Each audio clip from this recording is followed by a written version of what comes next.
premier gros tour, c'est déjà de toute façon nos problématiques d'implantation, qu'il faut que ça soit quand même assez rapide.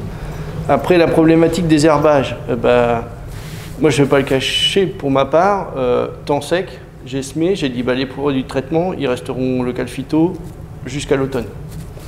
C'est-à-dire qu'on a commencé à traiter très tardivement, parce que je me suis dit, s'il faut qu'une butée, il faut que je puisse assurer le coup de pouvoir faire une orge d'hiver, une orge de printemps, un blé, un seigle ou un lin, que je puisse me retourner. Et ça, j'avais rencontré une problématique déjà il y a 4 ans, parce qu'on avait eu un temps sec, les colzas n'ont pas levé, après attaque d'insectes, et on en passait des meilleurs.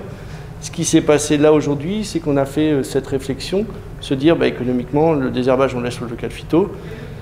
Mais il faut absolument qu'on arrive à, c'est ce qu'on a fait en travaillant en commun, c'est surtout discuter avec les collègues aux alentours, de savoir les différents dosages de plants de campagne et savoir quel était le nombre d'insectes qu'on pouvait arriver à avoir et quelles étaient les observations qu'on pouvait rencontrer d'une exploitation à l'autre, sans être forcément loin. Des fois, un coup de fil, tu dis, tiens, j'ai ça, toi t'as quoi?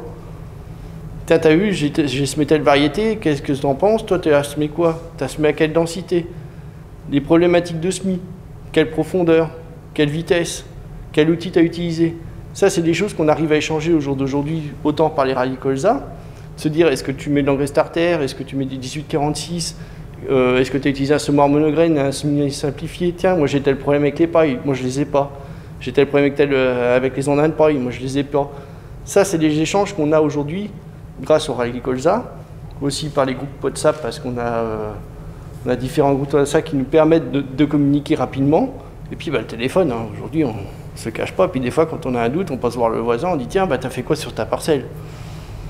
Et ça, faut pas négliger que l'échange entre agriculteurs et l'échange avec la chambre d'agriculture, comme avec Delphine, on fait toutes les semaines, c'est des choses qui sont quand même très importantes de communiquer, de savoir qu'est-ce qui se passe chez nous. On n'est plus du temps, j'arrive chez moi, je suis chez moi, c'est ma ferme, c'est ma cour, je sème, je fais, et je ne vais pas dire au voisin ce que j'ai fait, surtout pas. Par contre, je peux lui raconter ce que je veux au rendement. C'est pas le but. Aujourd'hui, c'est franchement le but, c'est de rencontrer, échanger sur toutes nos problématiques et de savoir trouver des solutions. Ça, c'est le but principal de la culture d'aujourd'hui.